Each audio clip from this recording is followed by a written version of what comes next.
What's going on, everybody? Reverend here, back with another banger of a housing video for you. Rest in peace to my European friends. Sorry about the heat wave. But we are back with you today on our part 2 of our Lord of the Rings build series with Ipat. Now, if you haven't seen the first video starring Ipat, I highly suggest checking that out. It was absolutely mind-blowing and stunning. It was all the major scenes from the first Lord of the Rings movie, The Fellowship of the Ring. Go check it out. And so today, I would like to present to you the Two Towers build. Here we are, guys, at Ipat's house, plot number 26 in the Dream and Glow Vista neighborhood. Let's check out this lovely aerial view, or should I say, kind of like demonic or like oppressive aerial view. Look at this thing. Just like with the movies, we have this, I'm assuming this is supposed to be like Barad-dûr, or like one of the large towers that's like so oppressive in the movies, overlooking the hobbits. Is it the Eye of Sauron? I don't know, it's up for you to determine. Extremely fitting for a Two Towers Lord of the Rings themed build here, though. Look how dope this looks. I love how the beams are completely around the outside and staggered in a way that kind of gives like a weird, like, jaggedness, I guess, to the fortress. Kind of like draws your eyes all over the place. Very cool. So without further ado, I guess, let's head inside and let's continue the story here. Knock, knock. As soon as we enter, we are greeted immediately with the craziest shit going on here. Just like in the beginning of the Two Towers movie, we have off to the corner here, it looks to be the Balrog falling down. We'll take a look at that in a second here. And over here we have Gandalf again. The quest giver style. Here's a quest, take this ring. You must take it to Mordor, Frodo, and you must destroy it. Look at this little Gandalf. This little wizard, look at him. He's so cool. Take it, Frodo, you must take it. I don't want it. Look at over here. Let me back up. On either side, we have the Two Towers. We have, of course, the Eye of Sauron. Over here, all the way in Mordor. Then I want to say this is probably Barad-dûr. I'd have to look up the lore and see what the official Two Towers are. I can't remember exactly if it's this or Minas Tirith. I think it's these two here. This is what I think in my head personally. I think everyone's got a slightly different opinion on what the the Two Towers are. I think it's Sauron and Saruman's. Both their like headquarters, their encampments, their dominion. Let's walk in here. Look at the dude. I just can't not look at the Gandalf. He's got the Ring of Power right on his little tray there. Look, it's so cool. Let's continue in, shall we? Get a good view of this. Now, if you guys can remember, all my Lord of the Rings fan, spoilers. If you haven't seen Lord of the Rings, by the way, I'll wait. Go watch all 3, the extended editions. I'll see you in a couple days. All right? Perfect. You back? Let's roll. All right. So we can see the fiery Balrog and the Bridge of Khazad-dûm breaking here. And Gandalf is ready to whoop some ass all the way down into the deep, dark recesses of Moria to lay waste to this Balrog in a fiery battle. I love how this is set up here. Oh, we have like the dragon statue, or the skeleton. We have a sword falling, Gandalf falling and reaching for his staff, and he's going to be grabbing his sword pretty too on the way down. And I like how we just had like the molten, like lava drop to basically signify like the falling and the flames of the Balrog as it falls with the breaking bridge. Such a cool effect. Got the rocks set up on either side. This black pit it's overseeing. Is that the last we'll see of Gandalf? Guess I have to wait and find out, right? Wait and find out. Brazier's cool-ass room movie scene. Now, as we step through here, many of you might realize what this is. And for the trained in the eye, you guys will be able to tell, like, which plushie here is which hobbit. Well, one has the ring on, right here, which I think is a really cool thing. And then one of the other hobbits is a little more chunky, a little more snacky, if you will. He's got a little hunch of meat there, and he's ready to eat. So we have Frodo on the left here, Sam on the right hand side here, and this is where they're like sleeping, kind of out in the wilderness, already on their journey, making their way to Mordor. And who do we have up here? Just peeking and lurking and creeping. It is the one and only Schmeagol, Gollum. He just cannot wait to get his little pesky grubbers, his little tootsies, on this so apt little sleeping group of hobbits here. Easy pickings, right? Guess we'll find out. I love how these rooms, though, are set up just like the areas where the scenes were made, though. They got their packs, their bedrolls, and their food, their llamas bread. We're gonna walk around here, and I like how we have these, like, bottle bottoms. Yep, powered glass bottles to kind of, like, lead over here to show you, like, the path to the scenes, which I think is awesome. This is, like, calling you, like, the watchers, not the watchers in the water, but, like, when they're walking through that, like, swampy area on, like, the outside of Mordor, you have all, like, the flames, you have the lights in the water, it's, like, a very gassy swamp, and remember, you don't want to follow the lights. You know, Schmeagol gave that aptly and good advice, too, for once, you know? But, yeah, don't follow the lights. That's when Frodo falls in here, and he gets a little entranced, and he falls forward, and he has to be rescued. Which is, I was like, oh my god. That always scared me when I was younger. Love that part of the movie, though. And then we cut over here. There's a lot going on in this one room. Then we have, like, the villages being raided in Rohan. We got, like, the Hill Tribes people burning and pillaging and looting. And you can see they're attacking. They got their pitchforks. These are agents of Saruman going to do his bidding. And then we have, if you guys remember the movie, the two kids. And they are going to be riding to Edoras. I think they're the only ones that escape from this whole town being burned down. And we'll see them throughout the movie, kind of like here and there. But really cool seeing them on the horse. Their mom gives them a kiss goodbye, slaps the horse's ass, and on it goes. They're just crying their eyes out. It's pretty sad, but awesome done, Ipat, on making this scene. Making you instantly recognizable, too. And that's another thing I like about Ipat's build, is that she manages to, like, really capture the essence of certain scenes, so that as soon as you see it, you're like, I know what that is. Good job. Good job there. Look at the lights. Look at over here. I think that's so cool. You got, like, ghosts in the water, the little candles. Looking absolutely spooky. You've got, like, these black, like, smoke lamps. The smoke is coming up. There's, like, the spurting fire here and there. It's just, like, gaseous, noxious, kind of nasty wasteland. Definitely would be my least favorite place to trek through on my way to Mordor. Yuck. But what a bang-up job. We got 3 separate scenes in this one room alone. Insane. Insane. And then we will continue our journey through. Look at this. We have, like, okay, hold up. Let me back up a little bit. This is set up so that it's lit, and you have the red benches, almost like the little tick marks you'd find on, like, a traveling map to, like, find treasure or, like, to find, like, a journey. So this is, like, kind of leading you on the journey, the symbology. And on this side, we got the white hand of Saruman. Same one, it's like his mark, basically. It's like what he places on the Uruk-hai to, like, show that, like, they're part of his army, they're commanders. The white hand. So cool. Look at those little toes, or toes. Hand toes, fingers. Got feet on the mind, uh-oh. Look at these little fingers, got the zally toes in the brain.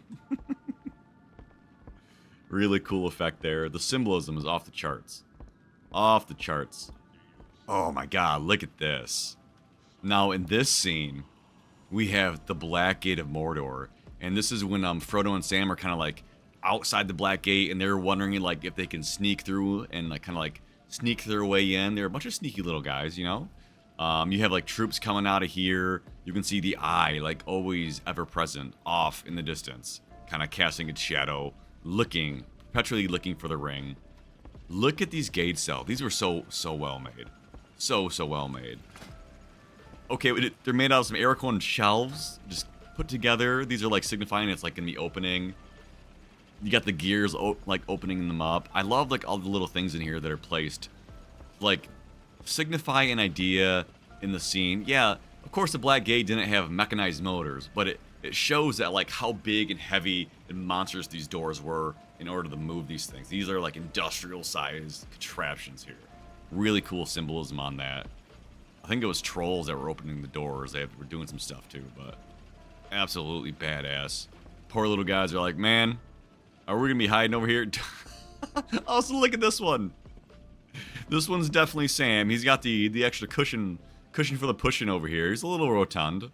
Our boy Samwise. Samwise is the goat, though. Samwise is the backbone to the series. Really cool.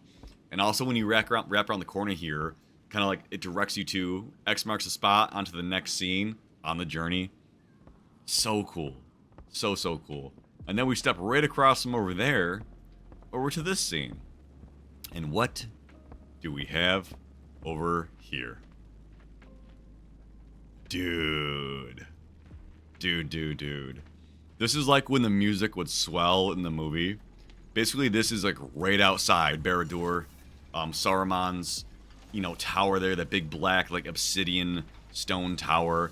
And this is showing, the whole area being ripped up and, torn asunder, basically, to build weapons of war, to harvest some more Uruk-hai, to get some more orcs into the army, to, burn the Fangorn forest, the trees in the neighboring area, to make these weapons of war in order to send them against the humans and the elves of Middle-earth there and the dwarves. Look how cool this looks. Absolutely, these pits, they're churning out. These guys are marching, ready to take what they want. You got these drills. He's operating some machinery, ripping up some guys. Look at over here, too. Making those metal, huge, like, super evil-looking swords. If you guys can remember how, like, nasty those things look. They look so badass. I would love to have a replica Uruk-hai sword at some point in my life. Badass. All these guys churning these things out in the name of Saruman. Whom do you serve, Saruman? Very cool. You pop back up over there. Let me see if I can find a way out of here. Of course, Ipat put a ramp there. She's a genius. Walk across over here. And we have this really cool scene. This is meant to be like the inside of Barad-dûr. And we have the Palantir. One of the Lost Seeing Stones. Lost Seeing Stones. These are like magical items within the world that can like help wizards and other like dastardly creatures kind of like spy on other creatures, other people who also have the stones around them. Really cool. And I love that Ipat put this in there to kind of give you that little like spooky, little more like, oh, we have the magic items going. Absolutely badass to include that in this scene here. I can just hear the music now, like in the background.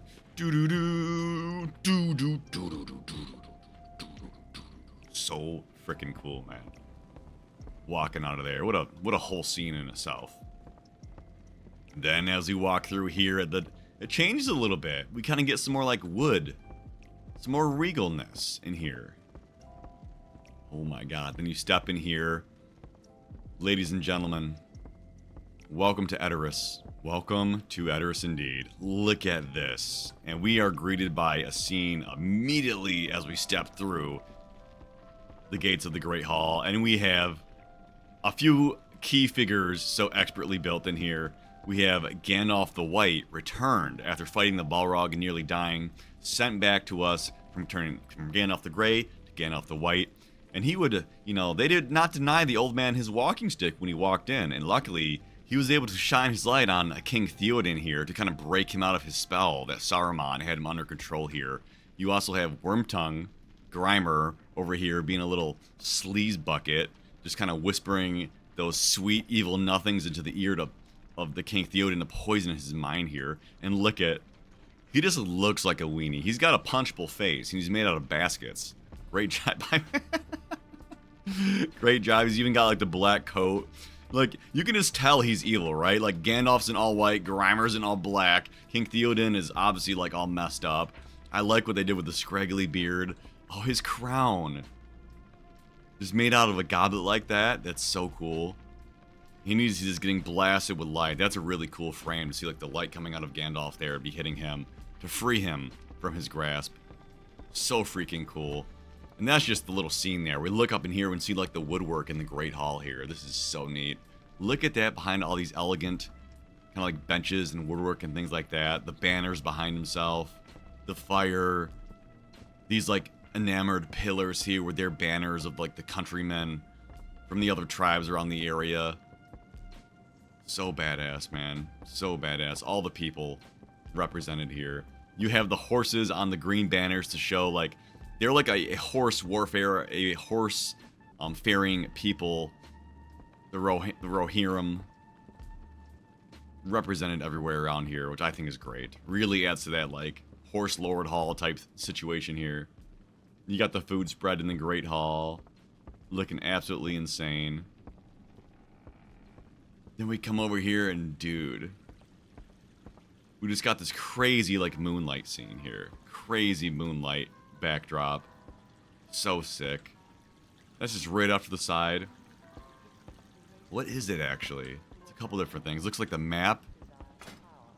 Oh, the map and the command center. It's like just kind of clipped in here. Nothing like command center. So very cool. We come over here, we got like a little bar. Little food spot. I like these, like, this ornate little, like... Okay, it's literally just a wardrobe just kind of slightly tucked back into the wall here. Ever so slightly tucked back into the wall. Got pots and pans, but that just gives enough, like, little, like, gilded, you know, finesse to make add some extra flair to the scene here. Let's walk around the backside here. Oh, we're greeting with just more green drapes. I think they work so well. We got some hosses and flowers, some more, like, elven leaves, the green.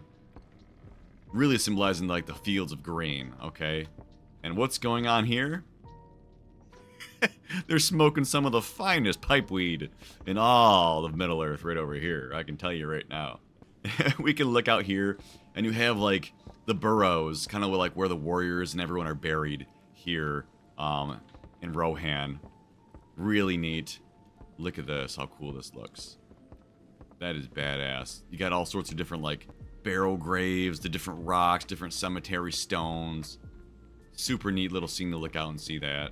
And that's what Ipat does so well, just kind of like drops a couple little things. You might not know exactly what that is until you kind of like give it a second glance and you're like, wait a minute, wait, oh, and there's the moment, right? And you realize what you're looking at, you're like, it all comes together. So very cool. Look at all these banners again. I'm just simping out over here for this stuff. Okay. See you, Mr. Gandalf. See you, Theoden. See you, Wormtongue, you wiener. We're gonna head around the bend. Some even more fun stuff.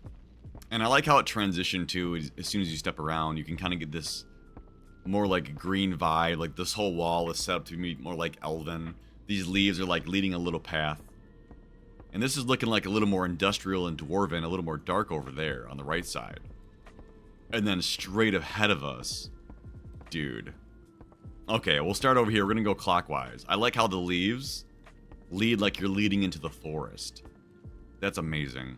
Absolutely amazing. And the owls up here, or are these owls? What are these? Are these little more ents? We have Merry and Pippin hanging out with our boy Treebeard while he's trying to determine if he's gonna help the guys, or if he's gonna squash them, because they're small like the goblins that are taking the axes to Fangorn Forest right around the surrounding area with Saruman is. He's not having that shit. He's not having that shit. But, you know, he's an old being. He thinks slow. And he's really trying to think how long, you know, for a long time, you know, if we can trust these little guys. And, of course, he ends up helping to take and reclaim the forest. So Merry and Pippin literally get these magical tree beings to help completely by themselves conquer Barad-dûr, which is insane. Huge base of power, just, like, happened upon by a couple hobbits. And they basically changed one of the huge tides of the story. Absolutely badass. I like how the light is coming through the top here, because in the actual scene there's like a clearing of like light where the hobbits are kind of like chilling out too, while Treebeard and the other Ents make their deliberation on what to do with them. Again, I like just the random kind of like just foliage and chairs placed around to give that extra little spice in the scene. You know what I mean? We come over here. Dude, I definitely copied this from my Minas Tirith build a little bit. So badass. We have what looks to be like a Nazgul, one of the ring wraiths, riding a foul beast. Look how cool this dragon is. And I like how the wing colors match the basket colors for the darkness too. So you get like the really dark brown and gray. Like the normal beast is normally black, but that's hard to do in, you know, with what we have currently. So having like the multi-colors to match the head, the feet, the whole body, I think was a fantastic and artistic choice by Ipat in this build over here. Look at this guy, he's looking creepy. Absolutely creepy. ready to take him on. God, he's got his little teeth. Look at this guy. Fearsome dragon. Fearsome dragon indeed. And I like the crystals underneath and just like the darkness behind it to kind of like light up the underbelly of the dragon or the fell beast here. Give that extra cool little flare look. Absolutely badass. So badass. Speaking of badass, guys, wait. Just wait. Just wait till you see what the Rock is cooking over here. What Ipat is cooking.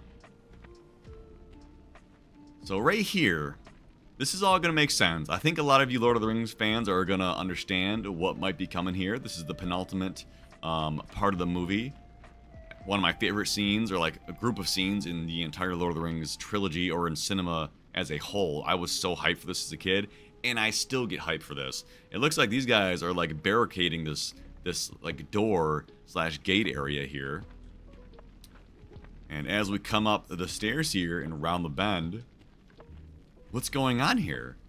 Seems something to be some sort of wall. Oh, that's right. Holy shit. That is right. Guys, we are at a full-scale replica of the Battle of Helm's Deep within World of Warcraft. This is insane, and there's so much going on here, so I'm going to do my best to kind of show off everything, all the small details. So, the orcs are trying to invade and lay siege to Helm's Deep here, the fortress where the Rohirrans and all the people of Rohan and Edoras, they go to hide and escape an invasion or like an enemy force. They're protected behind these giant walls. And you can see here, you have the orcs laying siege to the sides of these walls. And we have the defenders, like the plushies, the raptors, the wolves, the lions, all laying the smackdown on them. And then we got the statues to show like we have like the elves fighting with the humans.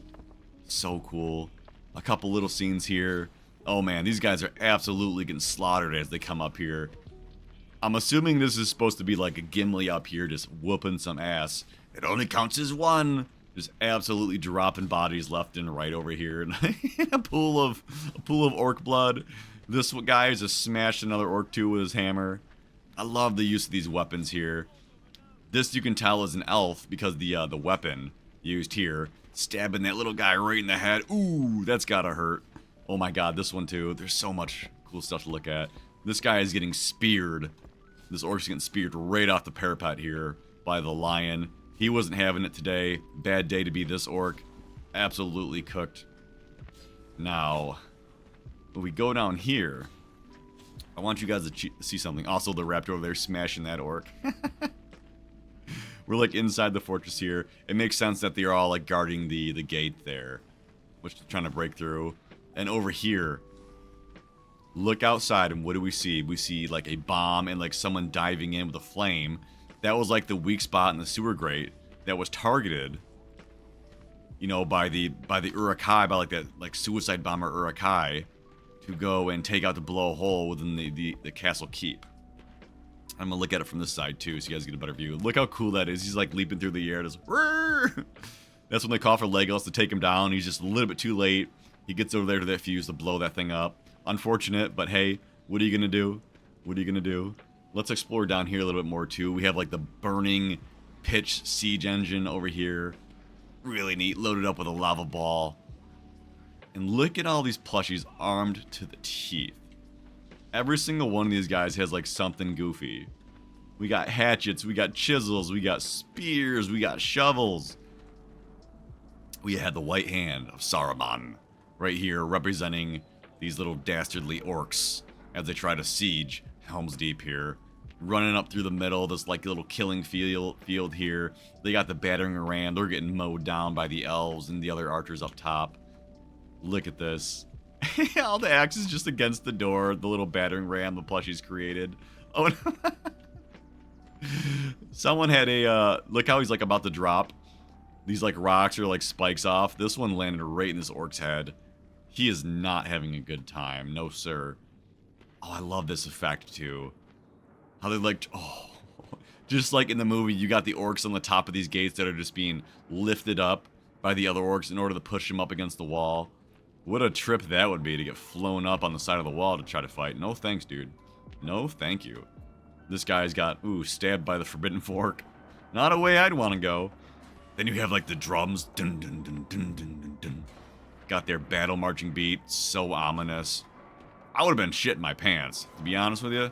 Totally shitting my pants if I was any of these people up there. Look at their cool little hats, little face masks. Because all the like the goblins and the orcs, they all kind of have like their own ragtag, you know, very unique looks within the semantic world there. All very unique themselves. Like, you could literally look at every single one of these. They got a different weapon, a different unique thing going on. This guy's got just like got poles, axes, all sorts of different looking hammers and stuff. Really cool. And then, guys, in order to save the day, coming in at dawn, Gandalf the White, coming on down to absolutely whoop some ass. He's coming over that hillside. The light, the music swells, you know. Oh, he's coming down with all the other riders, and they're just gonna whoop some ass over here. So cool, leading the charge, leading that charge. Look at that. And I like how there's like the light, there's like the glow of the light. I like how it behind him it's lit up too. It makes it look like he's just like this ethereal, like angel-like creature, which he basically is, you know what I mean? He really basically is. But that looks so cool. Look at his horse. He's like tossing the orcs left and right here. Got Shadowfax. Yeah, look at this horse looks so cool. Great job on the horse, Ipat, and Gandalf. Well, and everything. The little tail, it looks so neat. You can do a whole lot with some baskets and some freaking rugs, guys. I'm telling you, if you got the time of day and the know-how, you can build some cool stuff. With just some baskets and some rugs. His little eyes. So insanely good. Look at this. God. Look at the zoom out of the battlefield here. Such a cool depiction. Symbolic and artsy depiction of this whole scene. And then just of the whole, like, movie as a whole. Oh man, I'm ecstatic to have seen this. Thank you again so much, Ipat, for letting me view your home. They are such treats to be able to see. I love the way how you tell your stories, and it's really cool how to see how people can kind of like draw these absolutely great epic stories and concepts and kind of condense them down into these fun little digestible scenes and bits. It's such a cool and skillful skill to have, really. Overall, it's insane. I can't believe we get to look at this within the player housing system within World of Warcraft.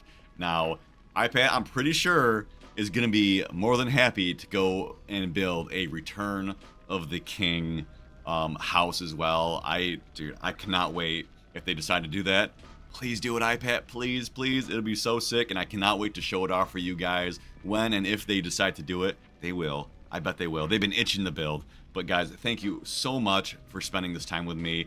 Huge shout out to Ipat again. Such a lovely, creative, and amazing builder. She's amazing. I highly suggest you guys come on, check out this home sometime. And also their Harry Potter build that they did, the Sorcerer's Stone. Also, out of this world, guys. If you guys like housing or spending some time within World of Warcraft, feel free to catch me on Twitch. I'm live Monday, Tuesdays, Thursdays, and Fridays from 6 to 11 p.m. EST, and also Wednesdays and Sunday mornings from 11 a.m. to 3 p.m. EST. We like to hang out. The community's amazing. We do housing tours, housing parties. We go everywhere. We get a little crazy. We get up to some shenanigans, let's just say. But would love to see you guys join me on Twitch. We get a little more off the cuff there, which is a lot of fun. But yeah, until next time, y'all. Love ya. I'll see you in the next one. Peace.